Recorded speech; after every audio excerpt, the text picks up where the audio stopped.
Faites attention à l'ordre dans lequel se suivent ces 3 versets de Romains 8.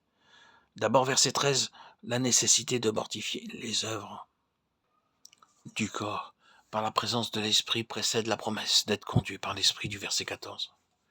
Et tous deux préparent à recevoir dans les versets 15 et 16 l'assurance d'être enfant de Dieu, dont le Saint-Esprit rend le vivant témoignage. Si par l'Esprit vous mortifiez les œuvres du corps, vous vivrez. Nous avons là un des enseignements les plus profonds de l'Écriture sur la sanctification. Le péché reste dans le corps jusqu'à la fin, mais les actes du corps, chaque péché, chaque racine de péché peuvent être aussitôt mis à mort.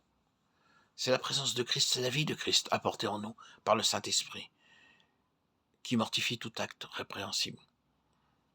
Le péché ne sera jamais extirpé, toutefois, il peut être mortifié, gardé dans la mort. Pour réaliser cette mort au péché, nous n'avons qu'à être remplis de l'Esprit de vie qui est en Jésus-Christ. La vie de Christ en nous fait incessamment mourir le péché. C'est de 3 manières que le Saint-Esprit vient mortifier le péché. Quand le croyant est tombé dans quelque péché, le Saint-Esprit le mortifie ou l'efface en lui faisant placer sous le sang de Christ. Quand le croyant redoute d'être entraîné au mal par le mauvais penchant de sa nature, le Saint-Esprit peut tenir le péché assujetti par la puissance de la mort de Christ. Et quant au péché involontaire qui est au-delà de son contrôle, le croyant compte encore sur le Saint-Esprit pour le vaincre, aussi par la puissance de Jésus.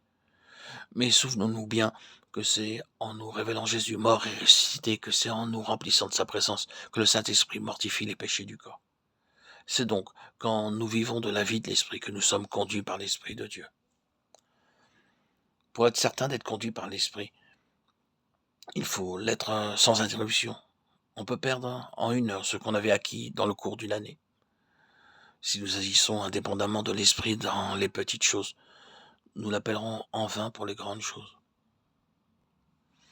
Notre Père, je te remercie de m'avoir dit que tous ceux qui sont conduits par l'Esprit de Dieu sont fils de Dieu. Tu ne veux pas que tes enfants soient conduits par nul autre. Tu veux que le Saint-Esprit qui a habité en ton Fils et qui l'a conduit pendant sa vie terrestre nous conduise, nous aussi, nous éclaire de sa lumière divine.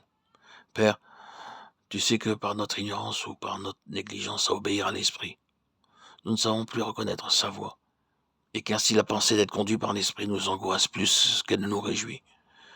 Père, pardonne-nous. Daigne nous faire saisir avec foi qu'il est possible et facile d'être conduit par l'Esprit, afin que désormais nous cherchions de tout notre cœur à nous laisser conduire par lui. Père, je m'abandonne à toi. Conduis-moi en toutes choses par ton esprit. Je renonce à ma sagesse, à ma volonté propre, à mes propres vues et ressources. Chaque jour, je veux attendre avec soumission la direction d'en haut. Que mon esprit soit toujours réduit au silence en ta sainte présence, et que j'attende de ton esprit qu'il règne en moi. Que par l'esprit je mortifie les œuvres du corps et que je sois transformé par le renouvellement de mon esprit afin d'éprouver que ta volonté est bonne, agréable et parfaite. Comme tu nous l'écris dans Romains 12:2. Que mon être tout entier soit si bien conduit par l'esprit de sainteté demeuré en moi, que ta volonté soit la règle de ma vie. Amen.